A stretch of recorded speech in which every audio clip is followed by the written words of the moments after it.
As for me, this is about personal freedom, freedom of conscience. I could care less about the politics, I'll be honest with you.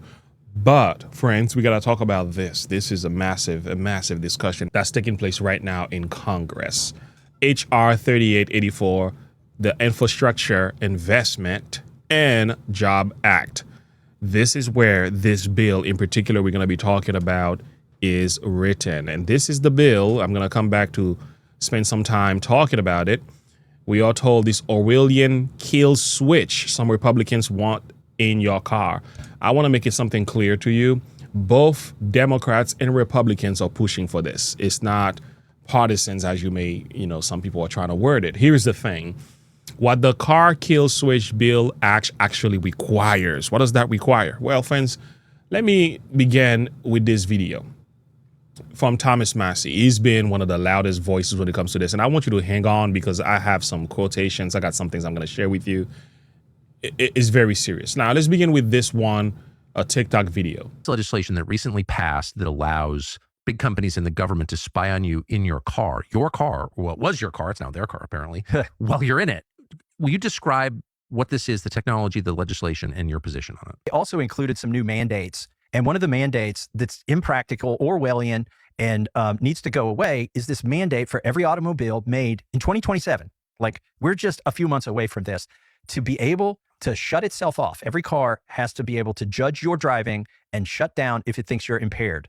And this isn't like the thing that, if you've been convicted of a DUI that you have to blow into to prove that you're not, inebriated.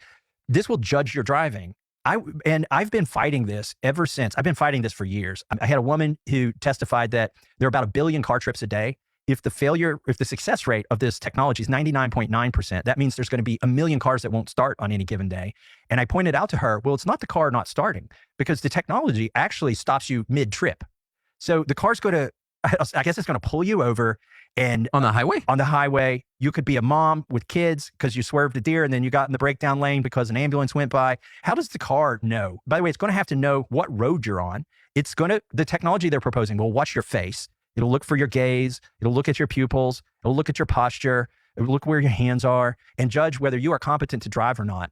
My question that I've asked over and over, I can't get an answer to, is if the AI in the dashboard and the cameras in your dashboard is the judge, the jury, and the executioner, and you get pulled over on the side of the road and you're a mom with a minivan full of kids, how do you appeal your sentence? Who's going to start the car back up? Do you press a button and plead with another AI?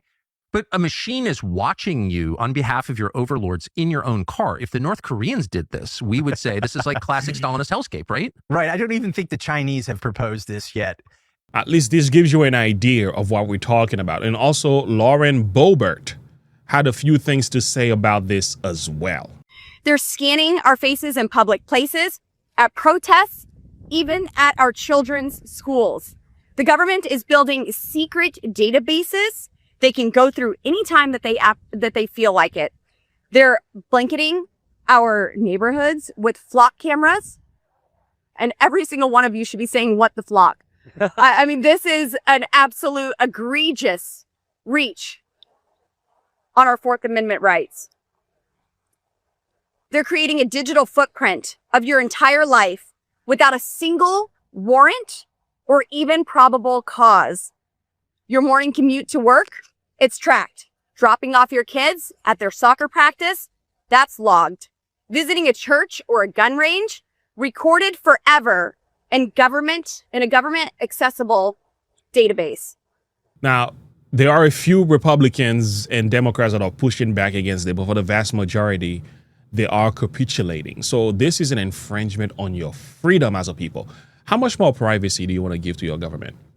Do you think if they do so, they're going to really keep you safe? Do you think if they do so, they're going to stop DUI? Do you think that's what this is really about? Mr. Chair, I rise in support of our amendment. This is co-sponsored by Mr. Perry from Pennsylvania and Mr. Roy from Texas. And I regret that we have to offer this amendment. What I'm going to describe will probably sound like a bad science fiction movie, but that's what's written into law. Right now in law, that's going to be implemented it says for 2026 and beyond. Now, the reality is the technology doesn't exist, but that doesn't keep legislators from imagining things that they would like to do to infringe on civil liberties. But there is a law that states that every vehicle manufactured is going to have a kill switch in it. The car itself will monitor your driving. And if the car thinks that you're not doing a good job driving, it will disable itself. So the car dashboard becomes your judge, your jury, and your executioner. Imagine this. We got a snowstorm coming. A mom takes her kids out. They're going to the grocery store. It's snowing. They're trying to get some groceries before the big storm hits. She swerves for a pothole. The neighbor's pet gets in the way, swerves for that. A first responder goes by. She pulls over. Her car says, "You got one more swerve, and then we're going to ground you." There it is. The next thing she has to avoid, an icy patch in the road. The car has adjudicated her as unsuitable for driving. It disables the vehicle, and there she's stranded. My question is, how do you appeal your sentence once your car, the technology in your car, has judged you to be incapable of driving? Once it's disabled you and your children at the side of the road, how do you appeal that? Do you press a button on the dashboard? Do you start talking to an AI? What if it really was somebody who was drunk? Are you really going to send a police car after this? Disabled vehicle? Do we have the resources to do that? There's going to be so many false positives. The technology is unworkable. That's why the DOT is still in the rulemaking process, asking for feedback on how this thing could even exist. And it's just a bad idea, but it's in law, and so our amendment would defund that. And with that, I'd like to reserve the balance of my time. This is what Larry Ellison had to say. Okay, we're talking about billionaires. Okay, these are the moneyed men. And listen to the thoughts and the words. The police will be on their best behavior because we're constantly watching and recording everything that's going on. Citizens will be on their best behavior because we're constantly recording and reporting everything that's going on. And it's unimpeachable. The cars have cameras on them. I think we have a squad car here someplace. But those kind of applications using AI, if we can use AI, and we're using AI to monitor the video. So if that altercation that occurred in Memphis, the chief of police would be immediately notified. It's not people that are looking at those cameras, it's AI that's looking at the camera. No, you can't do this. It would be like a shooting. That's going to be an event that's immediately, an alarm is going to go off, it's going to be, and we're going to have supervision. In other words, every police officer is going to be supervised at all times. And the supervision will, and if there's a problem, AI will report the problem and report it to the appropriate person, whether it's the sheriff or the chief or whomever we need to take control of the situation. We have, same thing. We have drones. If there's something going on in a shopping center, and I'll stop, a drone goes out there, get there way faster than a police car. There's no reason for, by the way, high-speed chases. You shouldn't have high-speed chases between cars. You just have a drone follow the car. I mean, it's very, very simple. And the new generation of autonomous drones. So now you heard the man, right? Hey, it's for your freedom. It's to catch criminals, right? It's to make the world a better place. More of your privacy given over to these individuals. More of your data to those data harvesters, companies, and they can sell it, monitor, and determine what's happening in your life. I don't like to recommend movies here, but this movie is very interesting, okay? It's just what it teaches you. It's this idea that you can punish an individual before they actually commit the crime, okay? It's like you are being punished for thought crime. Okay, if you had any idea of doing something or even thought about it or you've mentioned it, even though you might change your mind. No. They have the ability to go ahead of time and decide that you should be locked up in prison and punished for those thoughts. Interesting. It sounds like that's kind of where we're going. Now, let me read this quotation to you here. I want to come back and I'm going to watch another video that's going to go a little bit deeper. Benjamin Franklin said it this way: those who will give up essential liberty to purchase a little temporary safety deserve neither liberty nor safety. Wow. So what would you give up to be kept safe? All right. With all the privacies they've taken away already, with the NSA and after 9/11. They're doing all this stuff and they're watching your phone. Alexa's listening to you. Your smart TV is listening to you. I'm not sure if you know that.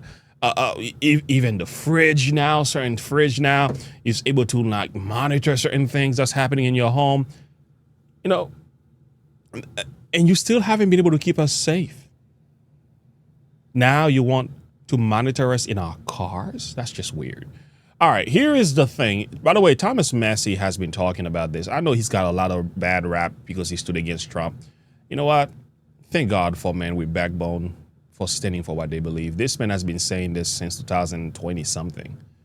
2025, he talked about it. 2023, he protested against it. 2026, he's speaking against it again. Thank God for that. Now, let's watch this video together.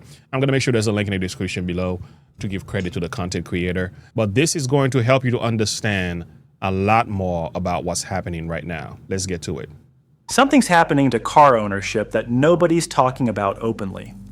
Mechanics across the country are quietly warning their most loyal customers to hold off on buying 2026 models, not because of reliability issues or recalls, but because of what's buried in the software.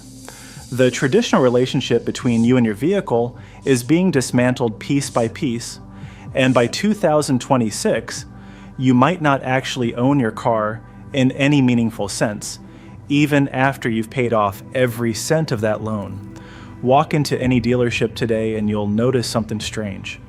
Salespeople are pushing leases harder than they ever have before. Finance managers are extending loan terms to 7 or 8 years without batting an eye. And the conversation around ownership has shifted in a way that should make you uncomfortable. This isn't just about monthly payments or interest rates anymore.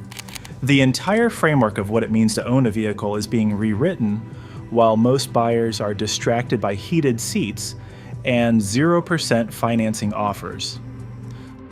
Let me explain what's really going on here. Starting with model year 2026, every major manufacturer is implementing what they're calling connected vehicle architecture, which sounds harmless enough until you read the fine print. This system gives manufacturers unprecedented control over vehicle functions through over-the-air updates, remote diagnostics, and what they describe as safety monitoring. Sounds reasonable on the surface, except these same systems can disable features you paid for, restrict where and how you drive, and collect data about every single trip you take. Crazy. Toyota, Ford, GM, and Stellantis have all filed patents in the last 18 months for systems that can remotely limit vehicle speed, restrict geographic boundaries, and even prevent the engine from starting based on factors they determine. They frame this as theft prevention and safety enhancement, but the implications go far beyond stolen vehicle recovery. Insurance companies are already partnering with manufacturers to access this data, and several states are exploring programs that would tie vehicle functionality to compliance with various regulations. Here's where it gets uncomfortable. These aren't theoretical possibilities buried in some obscure patent filing. Several luxury brands have already implemented subscription services for features like heated seats, advanced cruise control, and performance modes. You paid $40,000 for a car that has heated seats physically installed, but unless you pay a monthly fee, those seats won't heat. This is madness. You see, this is where we're going.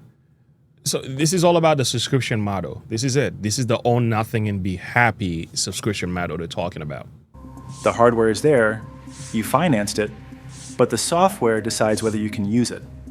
BMW tried this a few years ago and faced massive backlash, so they backed off, temporarily.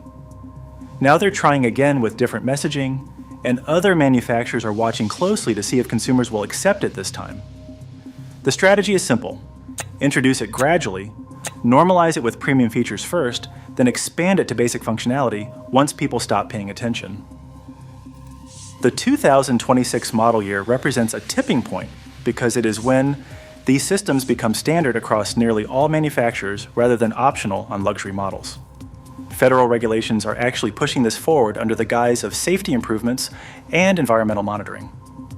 The infrastructure bill passed 2 years ago includes provisions requiring kill switches in all new vehicles by 2026. You know, that bill, we were talking about the infrastructure bill that was passed by the Biden administration, is now being enforced by the Republicans, right? Isn't that something? So Biden passed it. Now, the Republicans are actually enforcing it. Now, it is yet to be voted. It has to go through the House and Congress and so on. I get that. But it really shows you these two parties are actually working for the same master. Officially for impaired driving prevention, but the technology does not distinguish between regulatory compliance and manufacturer control. Independent mechanics are already feeling the squeeze. Modern vehicles require manufacturer-specific diagnostic software to perform even basic repairs, and manufacturers are restricting access to these tools. Right-to-repair legislation has been introduced in multiple states, but automotive lobbying groups have successfully watered down or blocked most of these bills. By 2026, many independent shops won't be able to service newer vehicles at all, forcing you back to dealerships that charge 3 times as much for the same work. But the control goes deeper than repair restrictions. Manufacturers are building in planned obsolescence through software, not just hardware.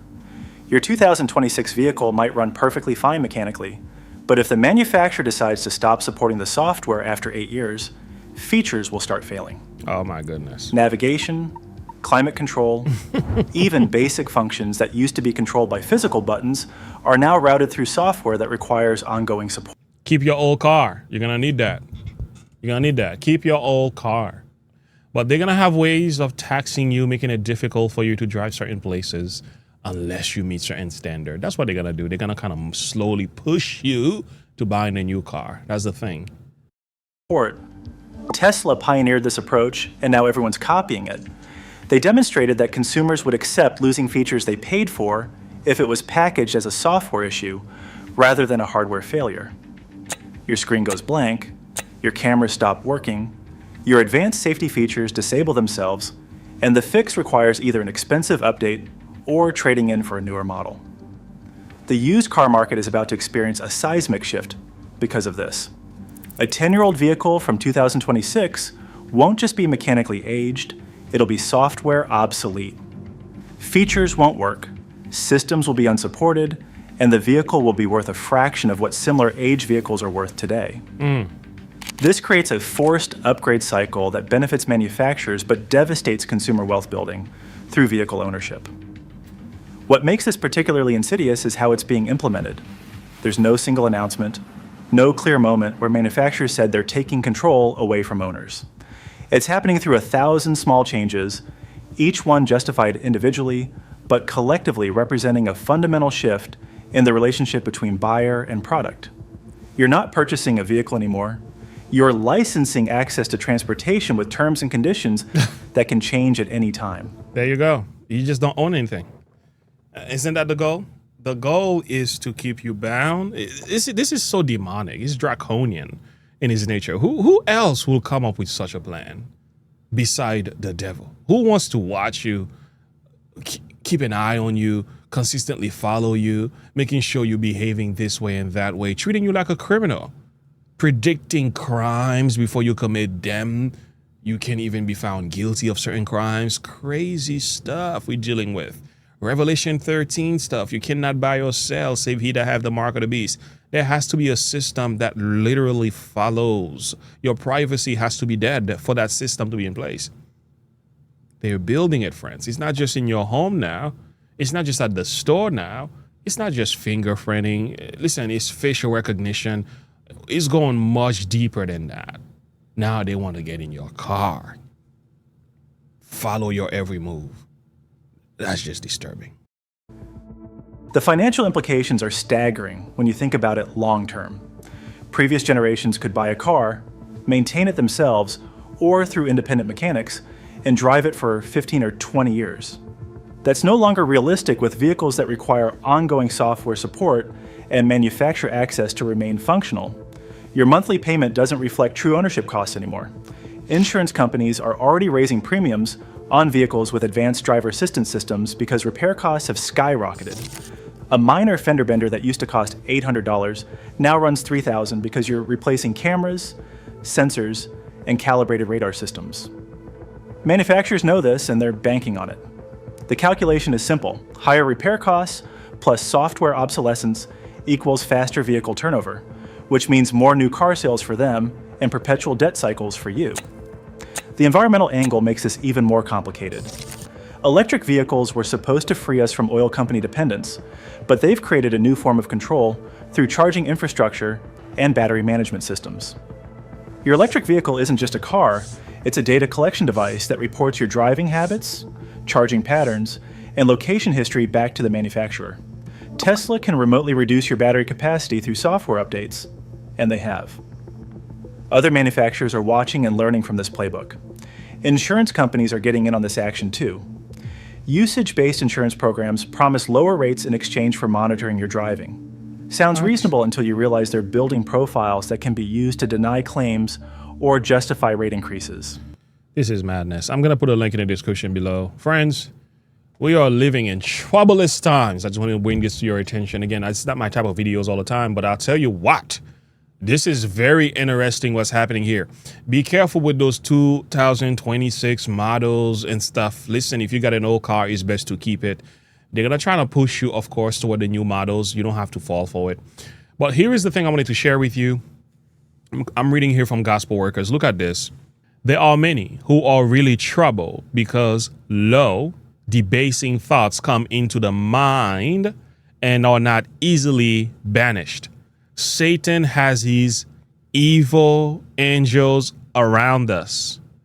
And though they cannot read men's thoughts, they closely watch their words and action. You know what this is going to open us up for? Major temptation, okay? Massive persecution. It's not just data you have to worry about, friends. Satan is going to have access to the human minds and the human hearts, and your life is going to be monitored in such a way that will open you up for massive temptations. Okay, Satan takes advantage of the weakness and defects of character and thus revealed, and presses his temptation where there is least power of resistance. I can spend time trying to explain to you what's happening. The devil cannot read the mind. Okay, only God is omniscient, right? Now the goal is to get us in a position where we are consistently being monitored. Through these forms of through these data collection companies, you become a product in their hands, okay? It's not the things that you are selling, you are the one being sold. That's why these Facebooks and all these social media networks, they are working with like FBI and CIA. They're working with the government, right? They're collecting data, TikTok and everything. They're collecting data and they're passing it on. That makes it very difficult for you, right, to remain faithful to God. You're going to be challenged and tempted and persecuted and prosecuted very easily if you were not to toil the line.